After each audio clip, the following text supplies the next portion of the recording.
There's something inside my brother's room while he's away. I didn't notice it at first. We were always out of the house at the same times, rushing through life like nothing could interrupt us. But when school started up again the year before my brother graduated, things changed. We no longer shared rides to school. He had to save for college and picked up a job at the local grocery store.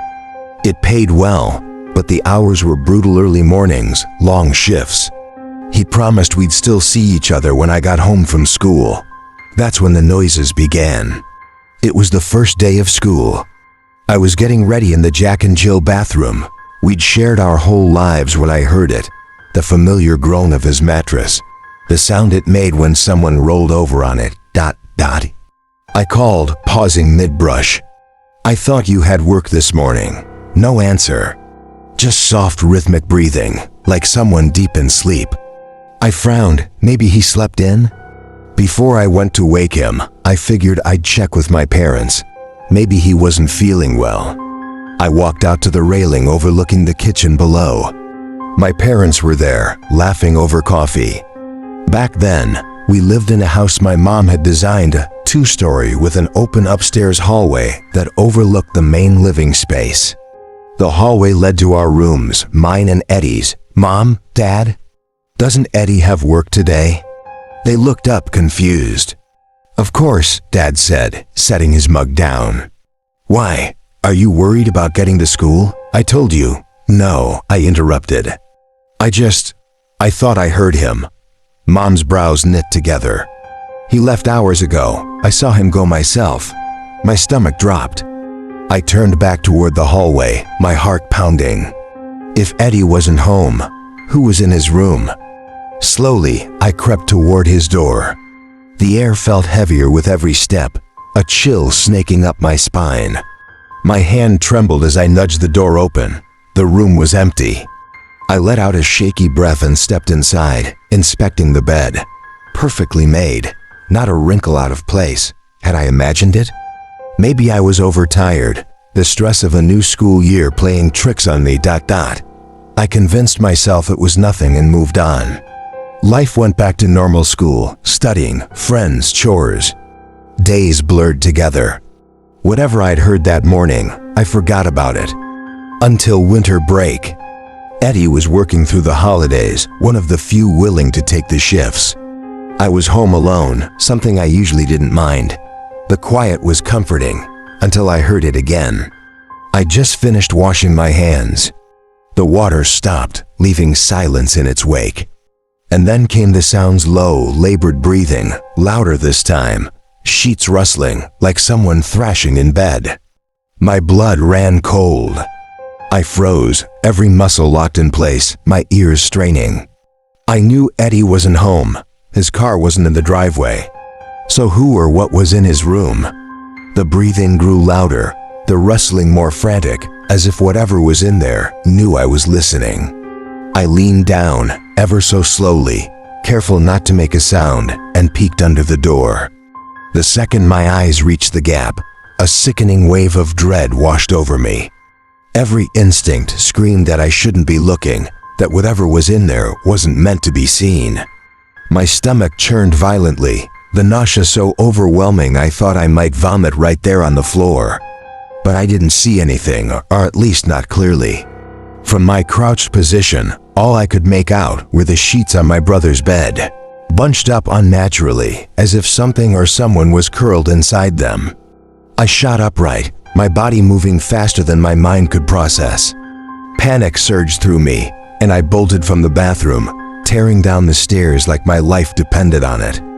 All I could think about was putting as much distance as possible between myself and that room. By the time I reached the bottom floor, my body was trembling uncontrollably.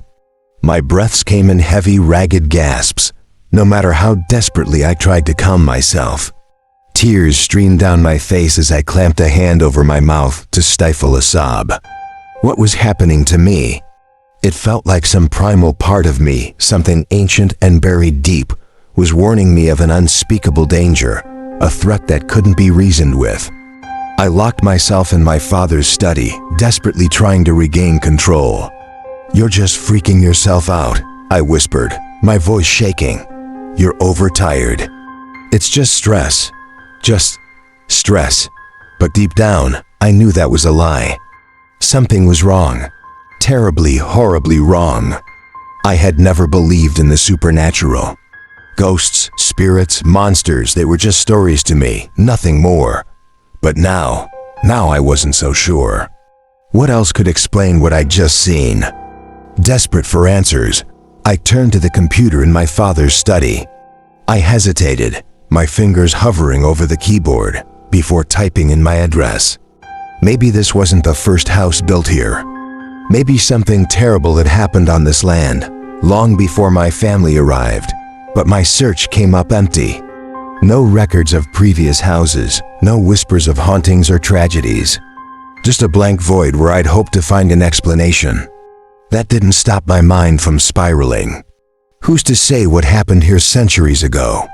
How many bones could be buried beneath the foundations of our home, too old and brittle to ever be found? I needed to get out. I needed air. For days, I avoided the house as much as I could. I went shopping with my mom, spent hours with friends, or just walked aimlessly down the street. Anything to keep me away from it. For a while, it worked. The fear dulled, the memory of that day faded, and I even started to feel normal again. But the noises always came back. At first, I told myself it was nothing creaks of an old house, or tricks my mind was playing on me. The sounds were subtle at first. The soft groans of a mattress shifting under weight, faint breathing like someone just out of sight. But then the sounds grew bolder, the rattle of drawers opening and slamming shut, the faint, rhythmic clicking of a keyboard, shuffling footsteps that stopped the moment I held my breath to listen.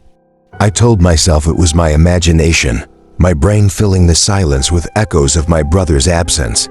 I almost believed it. But the growling was different.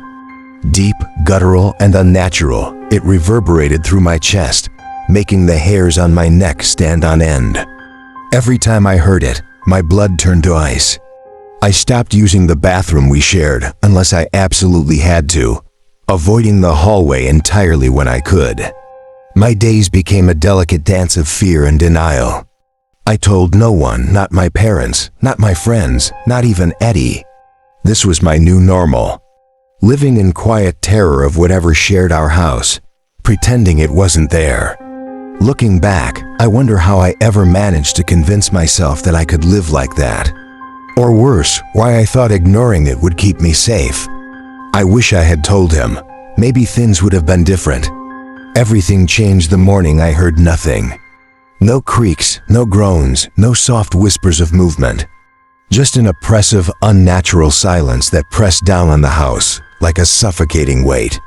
At first, I didn't even notice, caught up in the haze of my morning routine. But halfway through brushing my teeth, the absence hit me. It was wrong. The silence was heavy, unnatural, and alive in its stillness. Where before I had begged for peace during those restless nights, now I felt its absence crawl under my skin. The quiet was too loud, its void too vast. I almost wanted to call out to whatever had been tormenting me for so long. Almost. Instead, I leaned closer to the door that connected my brother's room to the shared bathroom. My heart pounded in my chest as I pressed my ear against the cold, unyielding wood. The chill sent shivers down my spine. I stood there, frozen, straining to hear anything. And then I did. A sharp exhale, so close, so loud that for a moment, I thought it had been my own breath. But then I realized I wasn't breathing. My blood turned to ice as I felt it. A presence on the other side of the door. My eyes darted down to the crack beneath it, and there, barely visible in the dim light, was the shadow of toes, bare, unmoving toes, just inches away. It had been listening to me. With a choked scream, I threw myself backward, slipping and collapsing onto the cold tile. My breath came in ragged sobs, my chest heaving as panic overtook me. Tears blurred my vision, and I clawed at my chest, gasping for air. My father must have heard the commotion because suddenly he was there, scooping me into his arms. His voice was panicked, desperate, as he tried to console me. What happened? Are you hurt? Talk to me? I couldn't tell him. I couldn't explain what I'd felt, what I'd seen, or what I hadn't. I fell, I stammered between sobs. I slipped off the counter. It just scared me. He held me tighter, whispering soft reassurances. But my eyes stayed locked on the door I'd leaned against just moments ago. It had been there. It had been listening. When I finally calmed down enough to think, I called Eddie. I needed to hear his voice, to know he was okay, to anchor myself to something real. The phone rang once, then twice, before his voice answered on the third. Hey, what's up? I can't talk long. I'm at work. Can you come home? The words tumbled out before I could stop them, raw and desperate. What? Why? His tone was sharp with concern. Is everything okay? I just need you. I sobbed into the phone. I can't explain it, Eddie. I need you here. Hey, it's okay, he said, his voice softening. I'll come home, all right? Just stay put. I'm on my way. I love you, I whispered, barely audible. I love you too. And then he hung up. I waited for him, curled up in the living room, counting the seconds until I heard the familiar rumble of his car in the driveway. But that sound never came. Instead, hours later, the call came. Eddie had been in an accident. They said it was instant, that he didn't feel any pain. But I knew better. I'd seen his face in the coroner's office, twisted in a way that told a different story. No one blamed me. But I knew the truth. It was my fault. I had called him back.